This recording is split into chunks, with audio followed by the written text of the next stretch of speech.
Remember when video games used to be like dynamic storybooks full of fantasies and folklore, museums of mythology and wonderlands of world history? Then, as they do with everything else, Western conglomerates took over and standardized everything. Popular Hollywood genres and Western sports captured the narrative, and gods, monsters, swords, and horses started to disappear.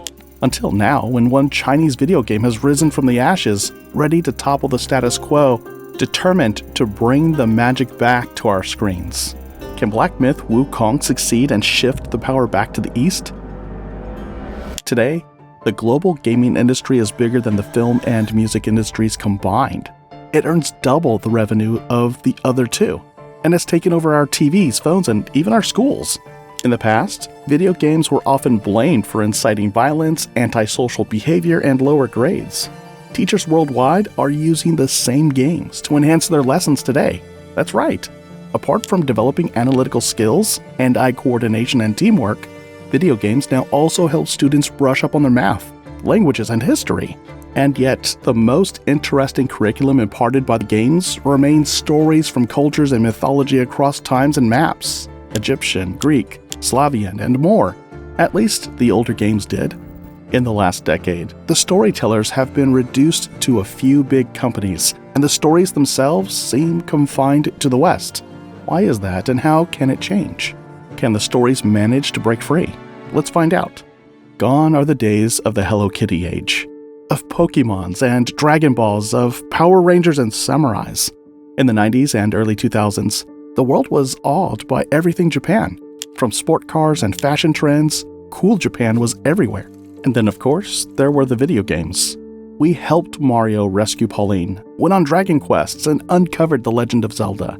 So widespread was the video game craze that Nintendo and Sega actually went to war over who sold more consoles. Companies like Sony and Square Enix became global entities. Japanese mythology, art forms, and anime became a staple of the gaming world. Then, in the late 2000s, the Western audience moved on to other exotic cultures, and the hold of blockbuster Japanese games began to loosen. Western games became the big boys of the industry, and thus began the era of AAA games.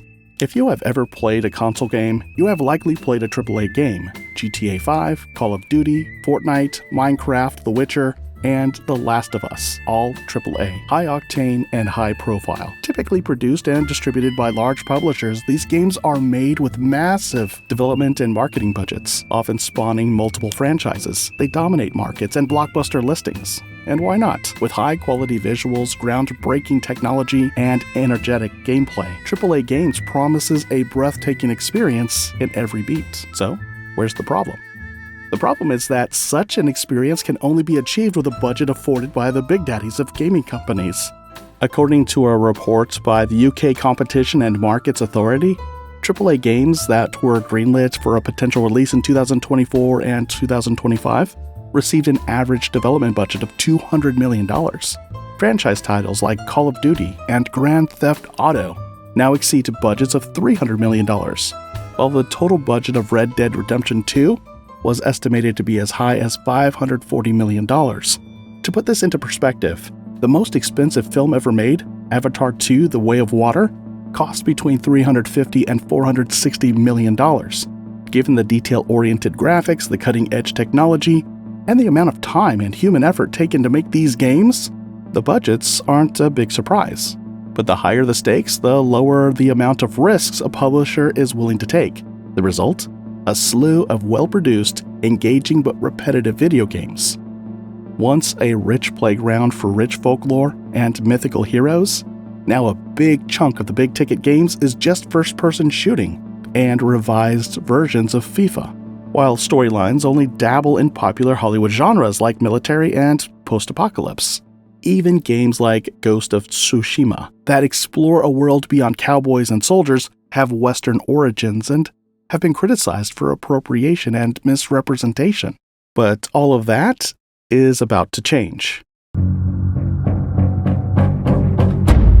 With the emergence of the Monkey King. On August 20th, 2024, the world woke up to the release of the most highly anticipated game of the new decade, Black Myth Wukong. Based and developed entirely in China, The game was ready to take the world by storm. All the way back in 2014, 7 former employees of Tencent Games came together to form Game Science in the city of Shenzhen. After releasing 2 mobile games, the company turned its attention to developing China's first homegrown AAA. The Switch was no shot in the dark. Instead, it was based on an astute observation from the team that the number of Chinese users on online platforms like Steam was already far larger than American users, and the number was only going to rise. On the other hand, there was no cultural representation available for these users in the games they were playing, and Game Science was ready to fill that void. The gamble paid off. Even before release, the game had become the most wish-listed on Steam, and the trailer had over 10 million views on Bilibili. Even a promo dropped all the way in 2020 had Game Science receive over 100,000 job applicants, locals showing up at their office doors, and foreigners prepared to quit their jobs and get a Chinese work visa. On the day of release, Myth Wukong reached over 2.2 million concurrent players on Steam. Within hours, it became the single-player game with the most concurrent players of all time, and in 10 days, it topped PlayStation's list of most downloaded games for August 2024 in North America, Japan, and Europe. In under a month, total sales exceeded 20 million units. What's more, the game, which has collected over $900 million on Steam alone, is made on a budget of $70 million, just a third of the average budget of Western AAAs. And that is still not the game's biggest success. Myth Wukong's biggest success is that the story of Sun Wukong, a take on the ancient Chinese classic Journey to the West, is now compelling a Western audience to travel east, both in the game and in real life. The novel follows the Buddhist monk Xuanzang's travels to India in search of Buddhist scriptures. He is accompanied by 3 troublesome but charming disciples, the eldest and strongest of whom is Sun Wukong. Now, in the video game, the protagonist takes the player on a journey into Chinese landscapes, Buddhist philosophies, and imagery to help the Monkey King. The world building includes remarkably detailed architecture, featuring a meticulous recreation of numerous temples, pagodas, and relics. A fusion of ancient traditions and contemporary fashion has led to costumes rich with folk motifs, clouds, dragon scales, lotuses, and peony patterns. The creators have also retained a lot of Chinese words instead of replacing them with their English counterparts. Wukong doesn't become Monkey King. His magic golden rod is Jin Gubang, monster is Yao Huai, and the dragon remains Long. The real-world impact has also been immediate. While the world is waking up to Chinese myths and legends, tourism to the real-world locations of the game has gone up significantly, and the character of the fourth sister is quickly becoming a favorite on many cosplay sites. Producer Feng Ji has revealed plans for a Myth series, which will explore more stories from Chinese mythology.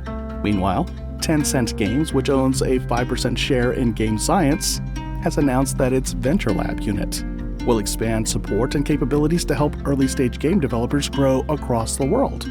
Gaming is no longer solely a domain of the first world countries. So why should the stories be? For example, the annual growth of gaming in Turkey's and Pakistan's markets is expected to reach an average of 24.1% and 21.9%, respectively, by 2026.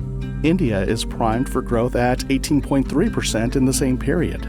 Other countries like South Korea and Brazil are also huge markets for video games. As Game Science and the success of Myth Wukong has proven, the world is hungry for diverse and culturally rich narratives to return to the world of gaming. The expanding gamer base, on the other hand, is also hungry for a more authentic representation of their cultures in interactive media. This is an opportunity for big markets to dig into their traditions and mythologies, as well as for indie creators to bring folklore from their lands back to consoles and mobile screens. After all, you never know when one lone story can change the whole game.